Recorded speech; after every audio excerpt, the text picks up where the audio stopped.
देखो फार्मर जो हमेशा इंटरस्टिड है कि मैं छेती तो छेती अपनी फसल तो वेलिया होवां डिस्पोज करा। उन्हें इतों फसल चुक के दूर तो जाना की है, उन्हें अपने जोड़ा अमृतसर का फार्मर है वो जंडियाले भी नहीं जा सकता, जो जंडियाले का फार्मर है वो रईए जाके बेचण भी प्रैफर नहीं करता। सो इदां की गल तो कुछ समझ नहीं आती, ये बेअर्थ जी गल है। 67% पापूलेशन जिस 75% पेंडू पापूलेशन है, 50% शहरी पापूलेशन है, उन्होंने सस्ता कणक तो झोना जोड़ा हर साल प्रोवाइड हर महीने प्रोवाइड किया जाता है। गौरमेंट ने फूड सिक्योरिटी एक्ट पास किया है 2006 का। सो जे वो तां ही संभव आ जे गौरमेंट प्रोक्योर करती है ये चीज़ां जिहड़ियां प्रोवाइड करती है कणक ते झोना, तो जे वो चीज़ां ट्रेडर ने अपने अकाउंटां अपने गोदामां दे विच लखां टन जमा कर लए तो फिर गौरमेंट नूं उन्हां कोल खरीदने पैणगे जिहड़े फिर उन्हां नूं उस कीमत ते नहीं देणगे जिहड़ी कीमत गौरमेंट ने गां लोकां नूं देणीआं ने, ते गौरमेंट दी सबसिडी बिल होर वधेगा। ये एक्ट जोड़े ने इन्होंने संदेह पैदा किए ने, ये ठीक नहीं। ये मेन संदेह जोड़े ने वो आ कि सरकार अपना हाथ पिछां खिंचना चाहती है, ये गल गलत है। D4 न्यूज़ देख रहे तमाम दोस्तों को दीपक भंडारी का नमस्कार। देश भर में किसान आंदोलन कर रहे हैं। ये विरोध हो रहा है केंद्र सरकार की ओर से लाए गए 3 बिलों का। ये एक्ट हैं agriculture marketing promotion and facilitation, दूसरा एक्ट है एसेंशियल कमोडिटीज़ और तीसरा एक्ट है कॉन्ट्रैक्ट फार्मिंग। आखिर क्यों विरोध हो रहा है? किसान लगातार प्रदर्शन कर रहे हैं, रेल रोक दी गई है, पूरा व्यवस्था ठप कर दी गई है, लेकिन कुछ पार्टियां इसे किसानों के हित में और खासकर भाजपा इसे किसानों के हित में, बल्कि तमाम राजनीतिक पार्टियां इसे किसान विरोधी बता रहे हैं। आज हमारे साथ हैं एग्रीकल्चर विभाग के पूर्व प्रोफेसर एस एस छीना, इनसे बात करेंगे। ये इंडिया में confederation of UNESCO clubs in India के प्रधान भी रह चुके हैं, खेतीबाड़ी स्पेशलिस्ट हैं। इनसे हम बात करेंगे आखिरकार ये किसानों के फ़ायदे में है या किसानों के नुकसान में है। सत श्री अकाल छीना साहब, तुहाडा सारे चैनल D4 न्यूज़ स्वागत है जी। छीना साहब, एक जिहड़ा एक्ट है जिसकी गल करिए, पहला एक्ट किसान ਇਹਦਾ विरोध क्यों कर रहे जी? ਤਿੰਨਾਂ एक्टां ਦਾ ਜੇ ਅਸੀਂ ਗੱਲ ਕਰੀਏ ਤੇ एक्चुअली ये ਜਿਹੜੇ ਤਿੰਨੇ ਐਕਟ ਨੇ ਆਰਡੀਨੈਂਸ ਦੀ ਸ਼ਕਲ 'ਚ ਪਹਿਲੋਂ ਆਏ ਸੀ ਤੇ ਸਮਝ ਨਹੀਂ ਲੱਗੀ ਕਿ ਆਰਡੀਨੈਂਸ 'ਚ ਕਿਉਂ ਲਿਆਂਦੇ ਗਏ ਆ, ਜਦੋਂ ਕਿ ਬਾਅਦ ਪਾਰਲੀਮੈਂਟ ਦਾ ਸੈਸ਼ਨ ਵੀ ਆਉਣ ਵਾਲਾ ਸੀ। ਰਬੀ ਦੀ ਫਸਲ ਵਿਕ ਚੁੱਕੀ ਸੀ, ਖਰੀਫ ਦੀ ਫਸਲ ਦੂਰ ਸੀ, ਕਿਉਂ ਆਰਡੀਨੈਂਸ ਜਿਹੜੀ ਕਿ ਇਹਦੀ ਕੋਈ ਅਰਜੈਂਸੀ ਨਹੀਂ ਸੀ ਹੈਗੀ। ਉਹਨਾਂ ਨੇ ਕੁਝ ਸੰਦੇਹ ਜੇ ਪੈਦਾ ਕਰ ਦਿੱਤੇ, ਖਾਸ ਕਰਕੇ ਜਿਹੜਾ ਪਹਿਲਾ ਐਕਟ ਆ ਐਸੈਂਸ਼ੀਅਲ ਸਰਵਿਸ ਜਿਹੜਾ ਮਾਰਕੀਟਿੰਗ ਫੈਸਿਲੀਟੇਸ਼ਨ ਐਂਡ ਪ੍ਰਮੋਸ਼ਨ ਵਾਲਾ ਆ, ਪਹਿਲਾ ਐਕਟ ਨੂੰ ਬਾਅਦ ਵਿੱਚ ਹੁਣ ਬਿੱਲ ਪਾਸ ਹੋ ਚੁੱਕਾ ਹੈ। ਉਹਦੇ ਵਿੱਚ ਲੋਕਾਂ ਨੂੰ ਇਹ ਸੰਦੇਸ਼ ਫਾਰਮਰ ਨੂੰ ਪੈ ਗਿਆ ਕਿ ਇਹਦੇ 'ਚ ਜਿਹੜੀਆਂ ਪ੍ਰਾਈਵੇਟ ਮੰਡੀਆਂ ਨੂੰ ਇਜਾਜ਼ਤ ਦੇ ਦਿੱਤੀ ਗਈ ਹੈ ਕਿ ਜਿੱਥੋਂ ਮਰਜ਼ੀ ਕੋਈ ਚੀਜ਼ ਖਰੀਦ ਲਏ, ਜਿੱਥੇ ਮਰਜ਼ੀ ਜਾ ਕੇ ਵੇਚ ਲਏ, ਅਤੇ ਪ੍ਰਾਈਵੇਟ ਟਰੇਡਰ ਜਿਹੜਾ ਉਹ ਮਾਰਕੀਟ ਦੇ ਵਿੱਚ ਉਹਨੂੰ ਪੂਰੀਆਂ ਖੁੱਲ੍ਹਾ ਮਿਲ ਜਾਣਗੀਆਂ, ਅਤੇ ਜਿਹੜੇ ਰੈਗੂਲੇਟਡ ਮਾਰਕੀਟ ਦੇ ਜਿਹੜੇ ਨਾਰਮਸ ਨੇ ਉਹਨਾਂ ਨੂੰ ਅਵੇਡ ਕੀਤਾ ਜਾਏਗਾ। ਇਹਦੇ ਬਾਰੇ ਜਿਹੜੇ ਡਾਊਟ ਨੇ ਲੋਕਾਂ 'ਚ ਪੈ ਗਏ। ਇਹ ਡਾਊਟ ਕੁਝ ਸੱਚੇ ਵੀ ਨੇ, ਸੱਚੇ ਇਸ ਕਰਕੇ ਨੇ। ਅੱਛਾ ਛੀਨਾ ਸਾਹਿਬ, ਪਹਿਲੇ ਸੀ ਮੈਂ ਤੁਹਾਨੂੰ ਟੋਕ ਰਿਹਾ ਜੀ, ਇਹ ਬੇਸਿਕਲੀ ਐਕਟ ਹੈਗਾ ਕੀ ਹੈ ਅਤੇ ਫਾਰਮਰ ਨੂੰ ਇਹ ਸੰਦੇਹ ਕਿਉਂ ਹੈ ਇਸ ਐਕਟ ਦੇ ਉੱਪਰ? ਇਹ ਐਕਟ ਇਹ ਹੈ ਕਿ ਇਸ ਐਕਟ ਦੇ ਨਾਲ ਪਾਸ ਹੋਣ ਦੇ ਨਾਲ ਜਿਹੜਾ ਪ੍ਰਾਈਵੇਟ ਟਰੇਡਰ ਆ ਉਹਨੂੰ ਅਤੇ ਫਾਰਮਰ ਦੋਵਾਂ ਨੂੰ ਇਹ ਖੁੱਲ੍ਹ ਦੇ ਦਿੱਤੀ ਗਈ ਆ ਕਿ ਫਾਰਮਰ ਜਿੱਥੇ ਮਰਜ਼ੀ ਜਾ ਕੇ ਆਪਣੀ ਫਸਲ ਵੇਚ ਸਕਦਾ ਅਤੇ ਟਰੇਡਰ ਜਿੱਥੋਂ ਮਰਜ਼ੀ ਜਾ ਕੇ ਖਰੀਦ ਸਕਦਾ। ਕੋਈ ਜ਼ਰੂਰੀ ਨਹੀਂ ਕਿ ਉਹ ਫਸਲ ਨੂੰ ਰੈਗੂਲੇਟਡ ਮਾਰਕੀਟ 'ਚ ਲਿਆਂਦਾ ਜਾਏ। ਸੰਦੇਹ ਇਸ ਕਰਕੇ ਪੈਦਾ ਹੁੰਦਾ ਕਿ ਪਿਛਲੇ 17 ਸਾਲਾਂ ਦੇ ਵਿੱਚ ਰੈਗੂਲੇਟਡ ਮਾਰਕੀਟਾਂ ਦਾ ਇਹ ਜਿਹੜਾ ਤੰਤਰ ਹੈ ਤਿਆਰ ਕੀਤਾ ਗਿਆ, ਸਟਰਕਚਰ ਤਿਆਰ ਕੀਤਾ ਗਿਆ, ਜਿਸ 'ਚ ਵੇਟਸ ਐਂਡ ਮੇਜਰ ਜਿਹੜੇ ਨੇ ਉਹਨਾਂ ਦਾ ਇੰਸਪੈਕਟਰ ਲਾਇਆ ਗਿਆ, ਜਿਸ 'ਚ ਕਮਿਸ਼ਨ ਫੀਸ ਨਿਸ਼ਚਿਤ ਕੀਤੀ ਗਈ ਹੈ, ਜਿਸ 'ਚ ਮਾਰਕੀਟ ਫੀਸ ਨਿਸ਼ਚਿਤ ਕੀਤੀ ਗਈ ਹੈ, ਨਾਰਮ ਫਿਕਸ ਕੀਤੇ ਗਏ ਨੇ, ਅਤੇ ਜਿਹੜੇ ਗੌਰਮੈਂਟ ਦੇ ਅਫੀਸ਼ੀਅਲ ਨੇ ਉੱਥੇ ਜਾ ਕੇ ਪਰਚੇਜ਼ ਕਰਦੇ ਨੇ। ਖਾਸ ਕਰਕੇ ਪੰਜਾਬ ਹਰਿਆਣੇ 'ਚ ਕਣਕ ਅਤੇ ਝੋਨਾ ਜਿਹੜਾ ਇਹ ਸਰਕਾਰ ਵੱਲੋਂ ਖਰੀਦਿਆ ਜਾਂਦਾ, ਉਹਨਾਂ ਰੈਗੂਲੇਟਡ ਮਾਰਕੀਟਾਂ 'ਚ ਖਰੀਦਿਆ ਜਾਂਦਾ, ਪ੍ਰਾਈਵੇਟ ਥਾਵਾਂ 'ਤੇ ਨਹੀਂ ਖਰੀਦਿਆ ਜਾਂਦਾ। ਉਹ ਮਹਿਸੂਸ ਕਰਦੇ ਨੇ ਫਾਰਮਰ ਨੂੰ ਜਿਹੜਾ ਡਾਊਟ ਆ ਕਿ ਜੇ ਇਹ ਸਰਕਾਰੀ ਮੁਲਾਜ਼ਮ ਪ੍ਰਾਈਵੇਟ ਮੰਡੀਆਂ 'ਚ ਜਾਣ ਤੋਂ ਝਿਜਕਣਗੇ, ਨਾ ਜਾਣਗੇ, ਅਤੇ ਫਾਰਮਰ ਨੂੰ ਅੱਕ ਕੇ 2 ਦਿਨ ਬਾਅਦ 3 ਦਿਨ ਬਾਅਦ ਜਾਂ ਕੁਝ ਸਮੇਂ ਬਾਅਦ ਆਪਣੀ ਫਸਲ ਜਿਹੜੀ ਹੈ ਮਿਨੀਮਮ ਸਪੋਰਟ ਪ੍ਰਾਈਸ ਦੀ ਬਜਾਏ ਘੱਟ ਪ੍ਰਾਈਸ 'ਤੇ ਵੇਚਣੀ ਪਏਗੀ। ਇਹਦੇ ਨਾਲ ਮੈਂ ਤੁਹਾਨੂੰ ਇੱਕ ਐਗਜ਼ਾਮਪਲ ਕੋਟ ਕਰਕੇ ਦੱਸਣਾ ਕਿ ਜਿਹੜੀ ਕਣਕ ਅਤੇ ਝੋਨਾ ਆ, 23 ਫਸਲਾਂ ਦੀਆਂ ਕੀਮਤਾਂ ਗੌਰਮੈਂਟ ਅਨਾਊਂਸ ਕਰਦੀ ਹੈ ਹਰ ਸਾਲ, ਜਿਨ੍ਹਾਂ 'ਚੋਂ ਖਰੀਦੀ ਜਾਂਦੀ ਹੈ ਸਰਕਾਰੀ ਤੌਰ 'ਤੇ ਸਿਰਫ ਕਣਕ ਅਤੇ ਝੋਨਾ। ਉਹ ਵੀ ਸਾਰੀਆਂ ਸਟੇਟਾਂ 'ਚ ਨਹੀਂ, ਕੁਝ ਸਟੇਟਾਂ 'ਚ, ਪੰਜਾਬ, ਹਰਿਆਣਾ, UP, ਮੱਧ ਪ੍ਰਦੇਸ਼, ਇਹਨਾਂ ਸਟੇਟਾਂ 'ਚ ਖਰੀਦੀ ਜਾਂਦੀ ਹੈ। ਜਿਹੜੀ ਗੱਲ ਡਾਊਟ ਵਾਲੀ ਉਹ ਇਹ ਹੈ ਕਿ ਯੂਪੀ ਦੇ ਵਿੱਚ ਕੁਝ ਮੰਡੀਆਂ ਦੇ ਵਿੱਚ ਸਰਕਾਰੀ ਮੁਲਾਜ਼ਮ ਜਿੱਦਾਂ ਐਫਸੀਆਈ ਆ ਜਾਂ ਉਸ ਸਟੇਟ ਦੀ ਜਿਹੜੀ ਮਾਰਕੀਟਿੰਗ ਫੈਡਰੇਸ਼ਨ ਆ ਜਾਂ ਫੂਡ ਕਾਰਪੋਰੇਸ਼ਨ ਆ ਜਾਂ ਫੂਡ ਸਪਲਾਈ ਡਿਪਾਰਟਮੈਂਟ ਆ, ਉਹਨਾਂ ਦੇ ਅਫੀਸ਼ੀਅਲ ਜਾ ਕੇ ਨਹੀਂ ਖਰੀਦਦੇ। ਉੱਥੋਂ ਦੇ ਫਾਰਮਰ ਨੂੰ ਫਿਰ ਮਜਬੂਰੀ ਤੌਰ 'ਤੇ ਝੋਨਾ ਵੀ ਅਤੇ ਕਣਕ ਵੀ ਮਿਨੀਮਮ ਸਪੋਰਟ ਪ੍ਰਾਈਸ ਤੋਂ ਥੱਲੇ ਵੇਚਣਾ ਪੈਂਦਾ।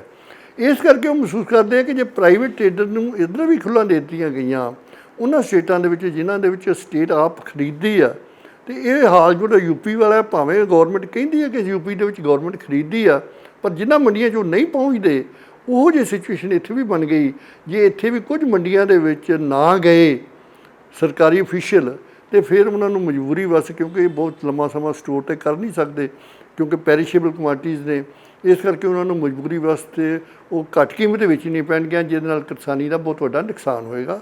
ਇਹ ਮੇਨ ਡਾਊਟ ਜਿਹੜਾ ਇਹ ਪੈਦਾ ਹੋਇਆ। ਪਰ ਸਰ ਸਟੇਟ ਪ੍ਰੋਕਿਊਰਮੈਂਟ ਦੀ ਜੇ ਗੱਲ ਕਰੀਏ, ਸਰਕਾਰੀ ਖਰੀਦ, ਹਾਂ, ਉਹਦੇ 'ਤੇ ਅਸਰ ਇਹ ਪਏਗਾ ਜੋ ਤੁਸੀਂ ਵੇਖੋ ਸਟੇਟ ਪ੍ਰੋਕਿਊਰਮੈਂਟ ਕੋਈ ਕਾਨੂੰਨ ਤਾਂ ਬਣਿਆ ਨਹੀਂ ਕਿ ਜ਼ਰੂਰ ਖਰੀਦਣਾ ਹੈ।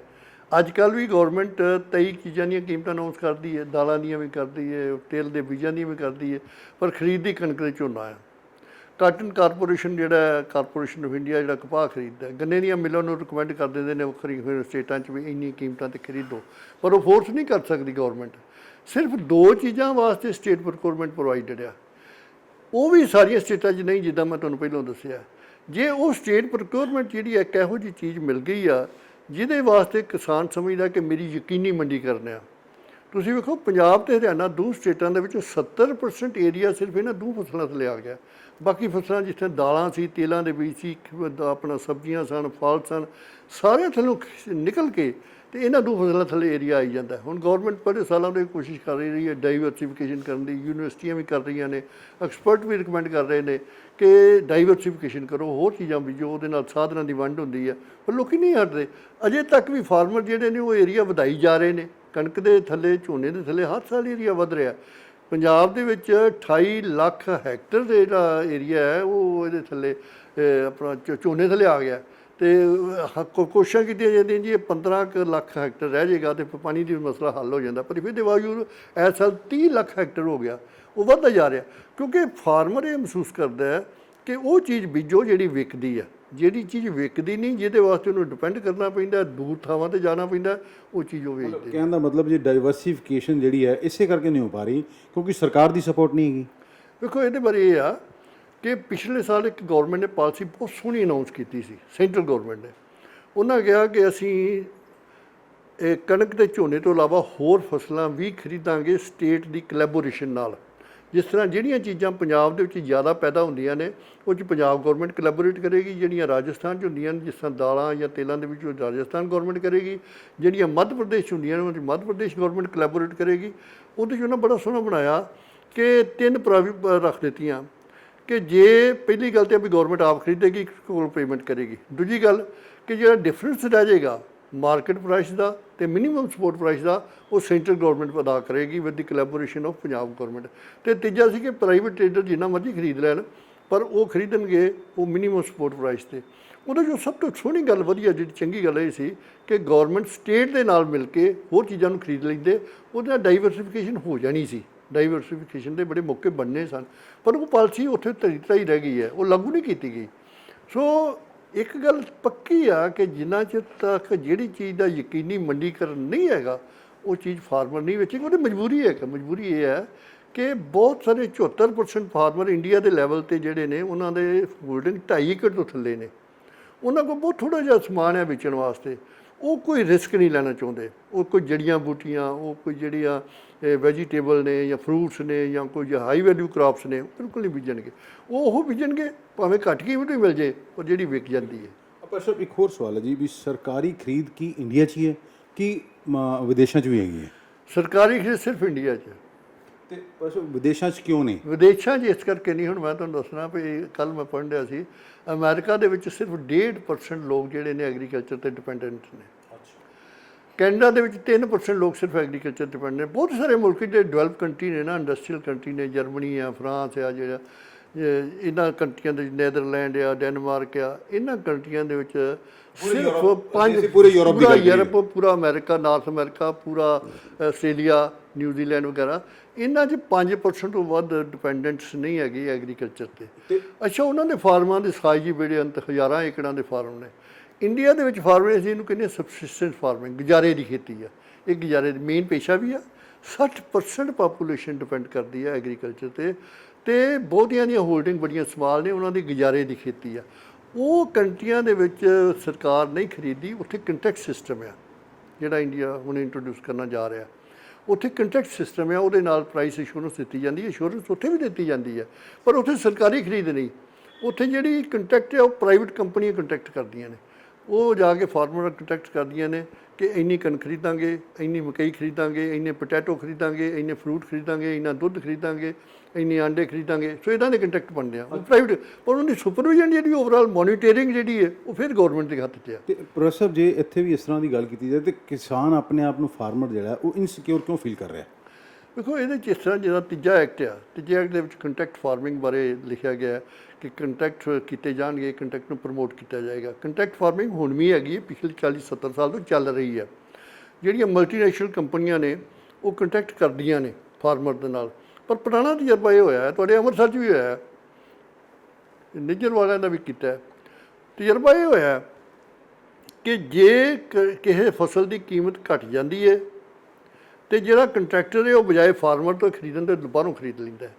ਜੇ ਕਿਸੇ ਸਾਲ ਕਿਸੇ ਚੀਜ਼ ਦੀ ਕੀਮਤ ਵੱਧ ਜਾਂਦੀ ਹੈ ਤੇ ਜਿਹੜਾ ਫਾਰਮਰ ਹੈ ਬਜਾਏ ਕੰਟਰੈਕਟਰ ਨੂੰ ਦੇਣ ਦੇ ਬਾਹਰ ਦੇ ਦਿੰਦਾ ਹੈ।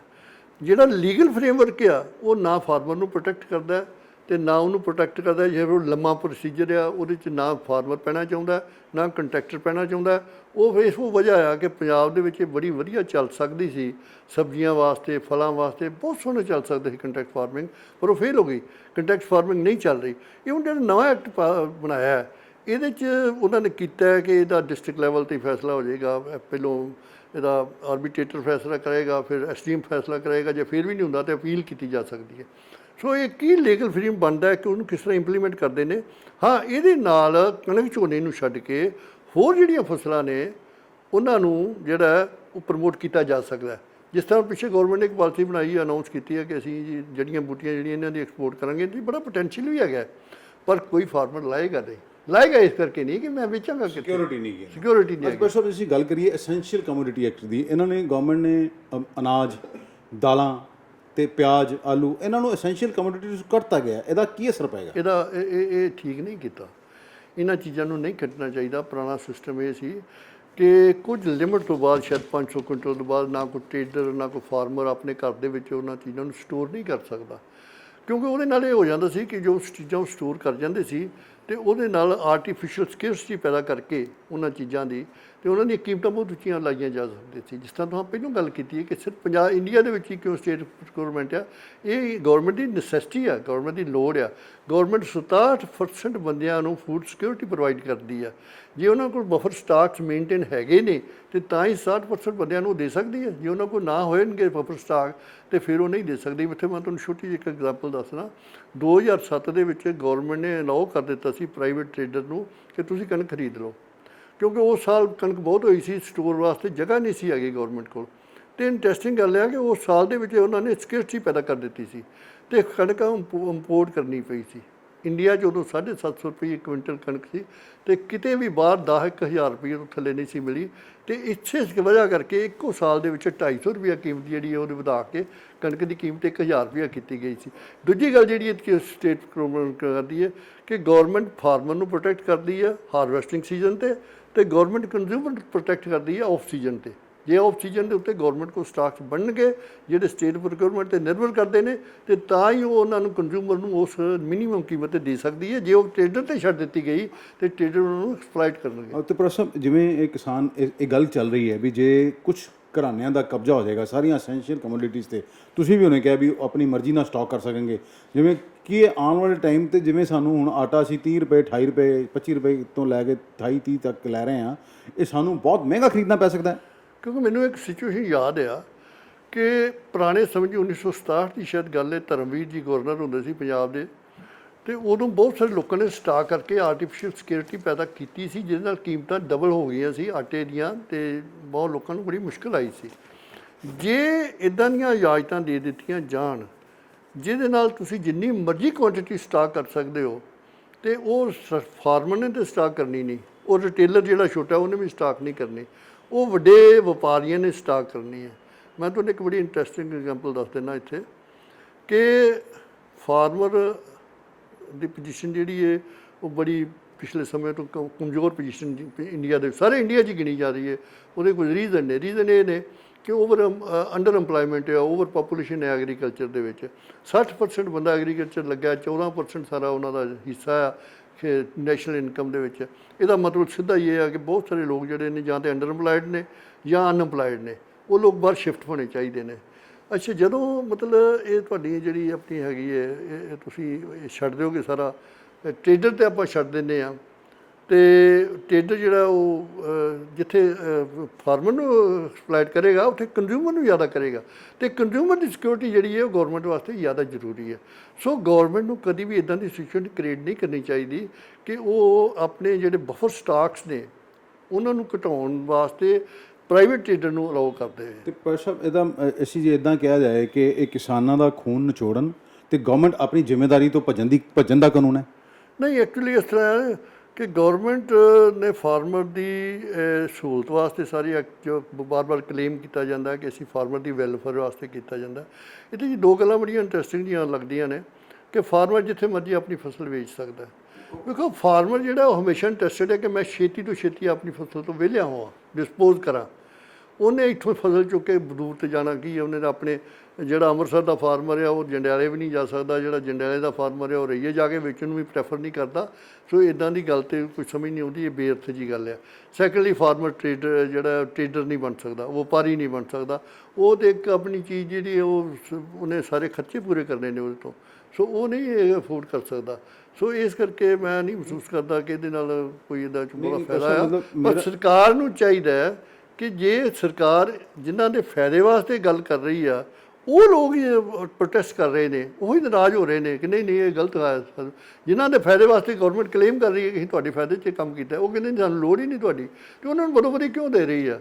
ਉਹਨਾਂ ਨੂੰ ਫਾਇਦਾ ਦੇ ਰਹੀ ਹੈ ਕਿਉਂਕਿ ਉਹਨਾਂ ਨੂੰ ਮਹਿਸੂਸ ਹੋ ਰਿਹਾ ਕਿ ਇਹ 'ਚ ਫਾਇਦਾ ਨਹੀਂ ਹੈਗਾ। ਇਹਦਾ ਆਉਣ ਵਾਲੇ ਸਮੇਂ 'ਚ ਸਾਨੂੰ ਇਹਦੇ 'ਚ ਕਈ ਖਤਰੇ ਜਿਹੜੇ ਨੇ ਅਸੀਂ ਉਹਦਾ ਫੇਸ ਕਰਨੇ ਪੈ ਸਕਦੇ ਨੇ। ਸਰਕਾਰ ਨੇ ਐਸ਼ੋਰ ਕੀਤਾ ਹੈ ਵੀ ਜਿਵੇਂ ਗਰੀਬਾਂ ਨੂੰ ਅਨਾਜ ਤੇ ਚੌਲ ਜਿਹੜੇ ਆ ਦਿੱਤੇ ਜਾਣਗੇ ਕੁਛ ਉਹਨਾਂ, ਕਿਉਂਕਿ ਤਾਂ ਕਿ ਉਹਦਾ ਪੇਟ ਭਰ ਸਕੇ। ਗਰੀਬ ਲੋਕ ਨੇ ਬਹੁਤ। ਜੇ ਕਾਨੂੰਨ ਨਵਾਂ ਲਾਗੂ ਹੁੰਦਾ ਹੈ ਤੇ ਜੇ ਮੈਂ ਟ੍ਰੇਡਰ ਹਾਂ, ਮੈਂ ਖਰੀਦ ਲਈ ਤੇ ਮੈਂ ਕਿਉਂ ਦਿਆਂਗਾ? ਕੀ ਸਰਕਾਰ ਆਪਣੀ ਜ਼ਿੰਮੇਵਾਰੀਆਂ ਤੋਂ ਭੱਜਣਾ ਚਾਹ ਰਹੀ ਹੈ? ਗੌਰਮੈਂਟ ਆਲਰੇਡੀ ਤਕਰੀਬਨ 1.5 ਲੱਖ ਕਰੋੜ ਰੁਪਈਆ ਸਬਸਿਡੀ ਦੇ ਰਹੀ ਹੈ ਫੂਡ ਦੀ।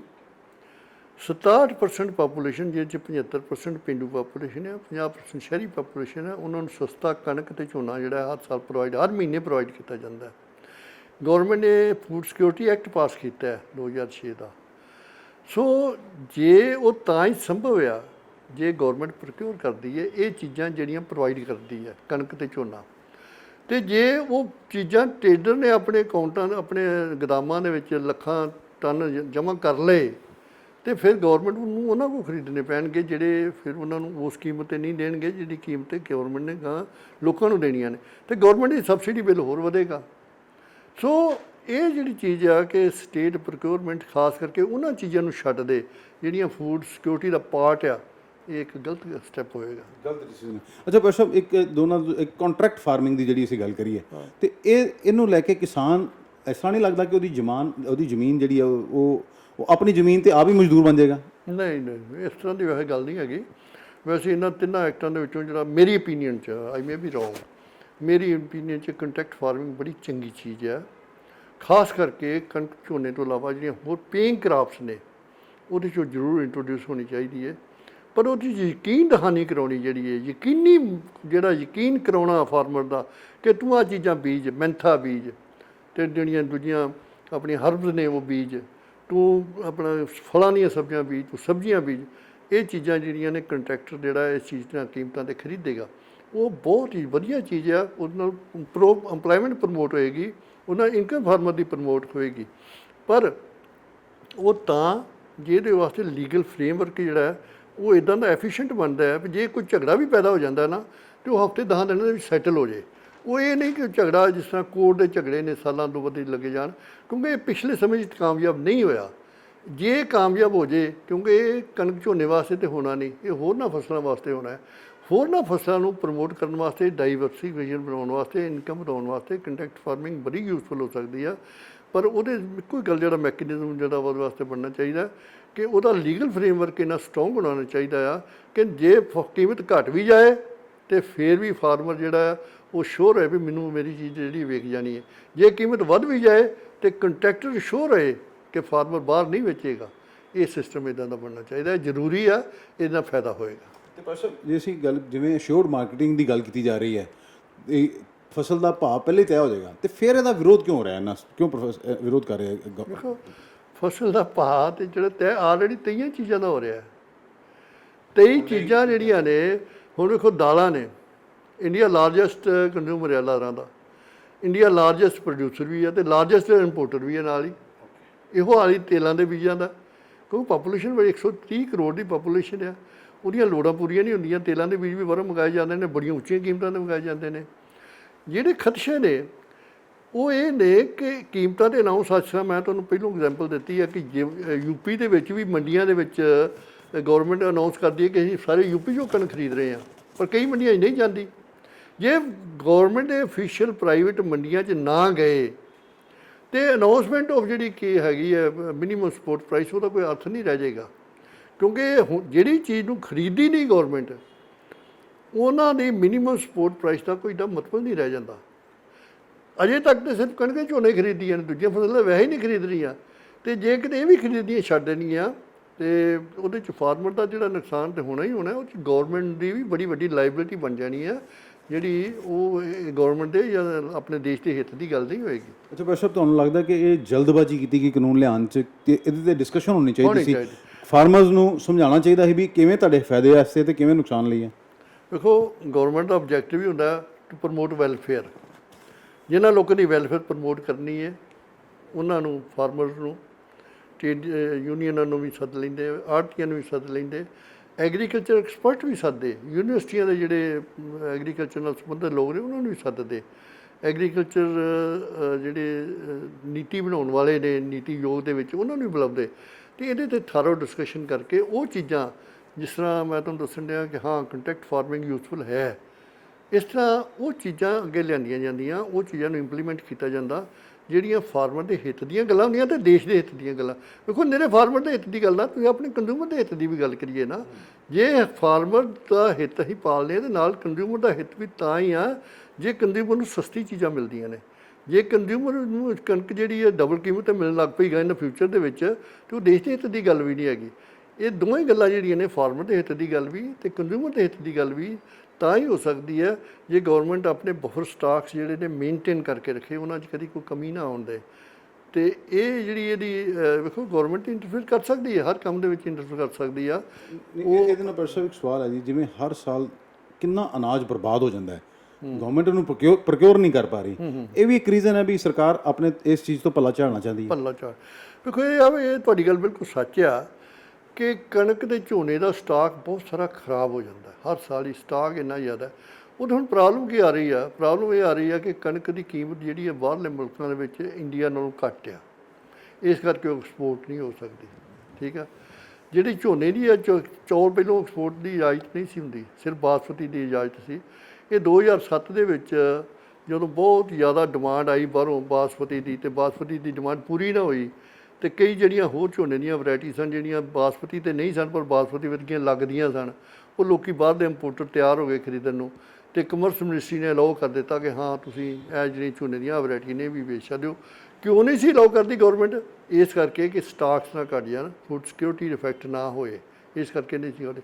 ਹੁਣ ਉਹਨਾਂ ਨੇ ਝੋਨਾ ਅਲਾਓ ਕਰਤਾ, ਹੁਣ ਬੰਗਲਾਦੇਸ਼ 'ਚ ਵੀ ਜਾਂਦਾ, ਹੋਰਨਾਂ ਦੇਸ਼ਾਂ 'ਚ ਵੀ ਜਾਂਦਾ, ਝੋਨਾ ਜਾਂਦਾ, ਚੌਲ ਜਾਂਦੇ ਨੇ, ਅਤੇ ਆਰਡੀਨਰੀ ਚੌਲ ਵੀ ਜਾਂਦੇ ਨੇ, ਬਾਸਮਤੀ ਚੌਲ ਜਾਂਦੀ ਆ। ਅਤੇ ਉਹ ਇਹ ਆ ਵੀ ਜੇ ਫਰਜ਼ ਕਰੋ ਇਹ ਮਤਲਬ ਜਿਹੜੀ ਮੇਨਟੇਨੈਂਸ ਆਫ ਜਿਹੜੀ ਸਟਾਕਸ ਨੇ, ਜਿਸ ਤਰ੍ਹਾਂ ਤੁਸੀਂ ਕਿ ਉਹਦੇ 'ਚ ਪ੍ਰੋਬਲਮ ਆਉਂਦੀਆਂ ਨੇ, ਅਤੇ ਉਹਦੇ 'ਚ ਇਹ ਹੋ ਸਕਦਾ ਕਿ ਜ਼ੋਨਲ ਸਿਸਟਮ ਹੁੰਦਾ। ਜ਼ੋਨਲ ਸਿਸਟਮ ਇਹ ਹੁੰਦਾ ਕਿ ਗੌਰਮੈਂਟ ਕਹੇ ਕਿ ਅਸੀਂ ਪੰਜਾਬ ਦੇ ਵਿੱਚ ਕਣਕ ਤਾਂ ਖਰੀਦਾਂਗੇ, ਪਰ ਅਸੀਂ ਬਠਿੰਡੇ ਤੇ ਜਿਹੜਾ ਫਰੀਦਕੋਟ ਜੋ ਡਿਸਟ੍ਰਿਕਟ ਆ, ਇਹ ਜਿਹੜਾ ਮਾਲਵਾ ਜ਼ੋਨ ਆ, ਉਹ 'ਚੋਂ ਅਸੀਂ ਕਪਾਹ ਹੀ ਸਿਰਫ ਖਰੀਦਣੀ ਹੈ। ਉਹਦੇ 'ਚੋਂ ਅਸੀਂ ਦੂਜੇ ਜ਼ੋਨ ਦੇ ਵਿੱਚੋਂ ਜਲੰਧਰ ਦੇ ਵਿੱਚੋਂ ਅਸੀਂ ਸਿਰਫ ਫਰੂਟ ਹੀ ਖਰੀਦਣੇ ਨੇ। ਗੁਰਦਾਸਪੁਰ ਜ਼ੋਨ ਦੇ ਵਿੱਚੋਂ ਅਸੀਂ ਝੋਨਾ ਨਹੀਂ ਖਰੀਦਣਾ। ਸੋ ਇਹਦਾ ਇੱਕ ਜ਼ੋਨਲ ਸਿਸਟਮ ਬਣ ਸਕਦਾ ਜਸਟ ਟੂ ਕਰਟੇਲ ਦ ਸਪਲਾਈ, ਕਿਉਂਕਿ ਇਹ ਗੱਲ ਬਿਲਕੁਲ ਠੀਕ ਹੈ ਕਿ ਜਿਹੜਾ ਅਨਾਜ ਵੇਸਟ ਹੋ ਰਿਹਾ ਬਾਹਰ ਐਕਸਪੋਰਟ ਨਹੀਂ ਹੋ ਰਿਹਾ ਕਿਉਂਕਿ ਕੀਮਤ ਘਟਿਆ ਬਾਹਰ, ਤੇ ਉਹਦਾ ਵੇਸਟੇਜ ਜਾਣਾ ਵੀ ਜਿਹੜਾ ਉਹ ਗੌਰਮੈਂਟ 'ਤੇ ਬਰਡਨ ਪੈ ਹੀ ਗਿਆ, ਤੇ ਉਹ ਘਟਣਾ ਚਾਹੀਦਾ। ਪਰ ਉਹ ਘਟਣ ਵਾਸਤੇ ਇਹ ਆ ਕਿ ਜ਼ੋਨਲ ਸਿਸਟਮ ਬਣਾ ਲਿਆ ਜਾਏ। ਕਈ ਸਟੇਟਾਂ 'ਚ ਕਈ ਸਟੇਟਾਂ 'ਚ ਖਰੀਦਿਆ ਜਾਂਦਾ, ਕੁਝ ਸਟੇਟਾਂ ਨੂੰ ਪ੍ਰੋਸੈਸ ਉਹ ਤੇ ਹੁਣ ਸੰਭਵ ਹੀ ਨਹੀਂ ਹੈ ਕਿਉਂਕਿ ਸਰਕਾਰ ਨੇ ਤਿੰਨ ਐਕਟ ਪਾਸ ਕਰਤੇ, ਉਹਨਾਂ ਆਪਣਾ ਪੱਲਾ ਹੀ ਝਾੜ ਲਿਆ। ਹੁਣ ਤੇ ਜ਼ੋਨਲ ਸਿਸਟਮ ਦੀ ਗੱਲ ਹੀ ਕੋਈ ਖਤਮ ਹੋ ਗਈ। ਜ਼ੋਨਲ ਸਿਸਟਮ ਨਹੀਂ, ਗਵਰਨਮੈਂਟ ਇੰਟਰਵੀਨ ਤੇ ਕਰ ਸਕਦੀ ਹੈ। ਉਹ ਤਾਂ ਪ੍ਰੈਸ ਸਾਹਿਬ ਇੱਕ ਦੇਖੋ, ਇੱਕ ਸੋਚੀ ਸਮਝੀ ਸਾਜ਼ਿਸ਼ ਦੇ ਤਹਿਤ ਹਰ ਚੀਜ਼ ਨੂੰ ਪ੍ਰਾਈਵੇਟਾਈਜੇਸ਼ਨ ਵੱਲ ਭੇਜਿਆ ਜਾ ਰਿਹਾ। ਫਾਰਮਰ ਦੇਖੋ, ਇੱਕ ਕਿਹਾ ਜਾ ਰਿਹਾ ਕਿ ਵਿਚੋਲੀਆ ਆੜਤੀਏ ਨੂੰ ਵਿਚੋਲੀਆ ਕਹਿ ਰਿਹਾ, ਏਜੰਟ ਖਤਮ ਕਰਨਾ ਚਾਹ ਰਹੀ ਹੈ। ਅੱਜ ਕੱਲ੍ਹ ਫਾਰਮਰ ਤਾਂ ਡਿਪੈਂਡੈਂਟ ਹੀ ਉਹਦੇ ਤੇ ਹੈ। ਨਹੀਂ ਵੇਖੋ, ਐਵੇਂ ਕਹਿ ਦਈਏ ਫਾਰਮਰ ਦੇ ਜਿਹੜੀ ਇਹਨੂੰ ਜਿਹੜਾ ਆੜਤੀਆ ਆ ਉਹਦਾ ਕੁਛ ਸੋਸ਼ਲ ਰੋਲ ਵੀ ਰਿਹਾ ਆ, ਤੇ ਹੁਣ ਵੀ ਹੈਗਾ ਸੋਸ਼ਲ ਰੋਲ ਉਹਦਾ ਹੈਗਾ। ਆੜਤੀਆ ਜਿਹੜਾ ਉਹ ਫਾਰਮਰ ਜਾਂਦਾ, ਉਹਦੇ ਲਿੰਕ ਨੇ, ਪਰਸਨਲ ਰਿਲੇਸ਼ਨ ਬਣੇ ਨੇ, ਉਹਦੇ ਕੋਲ ਜਾ ਕੇ ਬਹਿ ਜਾਂਦਾ, ਕਿ ਵੇਲੇ ਕੋਲ ਕੋਈ ਪੈਸੇ ਵੀ ਲੈ ਲੈਂਦਾ। ਸੋ ਉਹਨੇ ਆਪਣੀ ਜੈਨੂਨ ਦੀ ਕਮਿਸ਼ਨ 'ਤੇ ਜਿਹੜੀ ਲੈਣੀ ਉਹਦਾ ਪ੍ਰੋਫੈਸ਼ਨ ਆ, ਤੇ ਉਹਨੂੰ ਖਤਮ ਕਾਹਨੂੰ ਕਰਨਾ ਆ। ਉਹਦੀ ਥਾਂ 'ਤੇ ਜੇ ਅਸੀਂ ਡਾਇਰੈਕਟ ਹੀ ਕਹੀਏ, ਗੌਰਮੈਂਟ ਅਫੀਸ਼ੀਅਲ ਦਾ ਐਟੀਟਿਊਡ ਵੀ ਕਈ ਵਾਰੀ ਫਾਰਮਰ ਵਾਲੇ ਇਹੋ ਜਿਹਾ ਕੋਆਰਡੀਅਲ ਨਹੀਂ ਬਣਦਾ ਜਿਹੜਾ ਆਰਟੀਏ ਦਾ ਬਣਦਾ। ਤੇ ਇਸ ਕਰਕੇ ਅਸੀਂ ਇਹ ਮਹਿਸੂਸ ਕਰਦੇ ਹਾਂ ਕਿ ਜਿਹੜਾ ਇਹ ਐਕਟ, ਜਿਹੜੇ ਤਿੰਨੇ ਐਕਟ ਨੇ, ਇਹ ਤਿੰਨੇ ਐਕਟ ਦੇ ਵਿੱਚ ਜਿਹੜਾ ਮੇਨ ਖਦਸ਼ਾ ਇਹ ਆ ਕਿ ਗੌਰਮੈਂਟ ਸਰਕਾਰੀ ਪਰਚੇਜ਼ ਛੱਡ ਦੇਗੀ, ਉਹ ਦੂਰ ਕਰਨਾ ਚਾਹੀਦਾ ਪਹਿਲੀ ਗੱਲ। ਤੇ ਦੂਜੀ ਗੱਲ ਇਹ ਆ ਜਿਹੜੇ ਪ੍ਰਾਈਵੇਟ ਟਰੇਡਰ ਨੂੰ ਜਿਹੜੀਆਂ ਇੰਨੀਆਂ ਖੁੱਲ੍ਹਾਂ ਦੇਣੀਆਂ ਨੇ ਨਾ, ਉਹ ਕੰਜ਼ਿਊਮਰ ਵਾਸਤੇ ਵੀ ਖਤਰਨਾਕ ਨੇ। ਪ੍ਰਾਈਵੇਟ ਜਿਹੜਾ ਟਰੇਡਰ ਆ ਉਹ ਕੰਜ਼ਿਊਮਰ ਨੂੰ ਵੀ ਐਕਸਪਲਾਈਟ ਕਰੇਗਾ, ਜ਼ਿਆਦਾ ਕਰੇਗਾ, ਤੇ ਫਾਰਮਰ ਨੂੰ ਵੀ ਕੁੱਲ ਮਿਲਾ ਕੇ ਅਸੀਂ ਗੱਲ ਕੀਏ ਚੀਨਾ ਸਾਹਿਬ, ਇਹ ਠੀਕ ਨਹੀਂ ਹੈ। ਇਹ ਜੋ ਕੁੱਲ ਮਿਲਾ ਕੇ ਇਹ ਐਕਟ ਜਿਹੜੇ ਨੇ ਇਹਨਾਂ ਨੇ ਸੰਦੇਹ ਪੈਦਾ ਕੀਤੇ ਨੇ, ਇਹ ਠੀਕ ਨਹੀਂ। ਇਹ 'ਚ ਮੇਨ ਸੰਦੇਹ ਜਿਹੜੇ ਨੇ ਉਹ ਇਹ ਆ ਕਿ ਸਰਕਾਰ ਆਪਣਾ ਹੱਥ ਪਿਛਾਂਹ ਖਿੱਚਣਾ ਚਾਹੁੰਦੀ ਆ। ਇਹ ਗੱਲ ਗਲਤ ਆ। ਜ਼ਿੰਮੇਵਾਰੀ ਤੋਂ ਭੇਜਣਾ ਚਾਹੁੰਦੀ, ਸਰਕਾਰ ਦੀ ਜ਼ਿੰਮੇਵਾਰੀ ਤੋਂ ਭੇਜਣਾ ਚਾਹੁੰਦੀ ਹੈ। ਜਿਹੜੀ ਐਗਰੀਕਲਚਰ ਨਾਲ ਇੰਡੀਆ ਦੀ, ਉਹਦੇ 'ਤੇ ਸਰਕਾਰ ਦੀ ਪੈਟਰੋਨਾਈਜੇਸ਼ਨ ਉਹਨਾਂ ਚਿਰ ਤੱਕ ਜ਼ਰੂਰੀ ਆ ਜਿੰਨਾ ਚਿਰ ਤੱਕ ਮੈਕਸੀਮਮ ਪਾਪੂਲੇਸ਼ਨ ਜਿਹੜੀ ਆ ਐਗਰੀਕਲਚਰ 'ਚ ਲੱਗੀ ਆ, ਕਿਉਂਕਿ ਫੂਡ ਸਿਕਿਉਰਿਟੀ ਦੇ ਮਸਲੇ ਨੇ। ਇਹ ਫੂਡ ਸਿਕਿਉਰਿਟੀ ਮੇਨਟੇਨ ਨਹੀਂ ਰਹਿ ਸਕਦੀ ਜਿੰਨਾ ਚਿਰ ਗੌਰਮੈਂਟ 'ਚ ਆਪ ਇੰਟਰਫੇਅਰ ਨਹੀਂ ਕਰਦੀ। ਲੋਕਾਂ ਦਾ ਵਿਸ਼ਵਾਸ ਨਹੀਂ ਬਣਦਾ। ਹੁਣ ਕੰਟਰੈਕਟਰ ਕਈ ਕਰ ਵੀ ਲੈਂਦੇ ਨੇ, ਅਸੀਂ ਜੀ ਆਹ ਚੀਜ਼ ਇੰਨੀ ਫਸਲ ਤੇ ਕੀਮਤ ਅਸੀਂ ਖਰੀਦ ਲਾਂਗੇ, ਤੁਸੀਂ ਬੀਜ ਲਓ, ਪਰ ਲੋਕਾਂ ਦਾ ਵਿਸ਼ਵਾਸ ਨਹੀਂ ਹੈਗਾ। ਗੌਰਮੈਂਟ 'ਤੇ ਲੋਕਾਂ ਦਾ ਵਿਸ਼ਵਾਸ ਆ। ਤਾਂ ਇਹੋ ਵਜ੍ਹਾ ਆ ਕਿ ਕਣਕ ਤੇ ਝੋਨਾ ਜਿਹੜਾ ਦਵਾ ਦੇ ਅੰਦਰ ਜਿਹੜਾ ਏਰੀਆ ਵਧੀ ਜਾ ਰਿਹਾ, ਉਹਦੀ ਪ੍ਰੋਡਕਸ਼ਨ ਵੀ ਵਧੀ ਜਾ ਰਹੀ ਹੈ 8-10 ਗੁਣਾ। ਉਹ ਕੰਟਰੀ ਜਿਹੜਾ ਫੂਡ ਵਾਸਤੇ ਤਰਲੇ ਮਾਰਦਾ ਹੁੰਦਾ ਸੀ, ਅਮਰੀਕਾ 'ਚੋਂ ਲਿਆਉਣੀ ਆ ਜੀ, ਫਲਾਣੇ ਕੰਟਰੀ 'ਚੋਂ ਲੈਣੀ ਆ, ਉਹ ਕਈ ਪੋਲੀਟੀਕਲ ਕੰਡੀਸ਼ਨਾਂ ਲਾ ਦਿੰਦੇ ਸੀ। ਅੱਜ ਐਕਸਪੋਰਟ ਕਰਨ ਵਾਸਤੇ ਵਾਧੂ ਸਮਾਨ ਪਿਆ ਆ।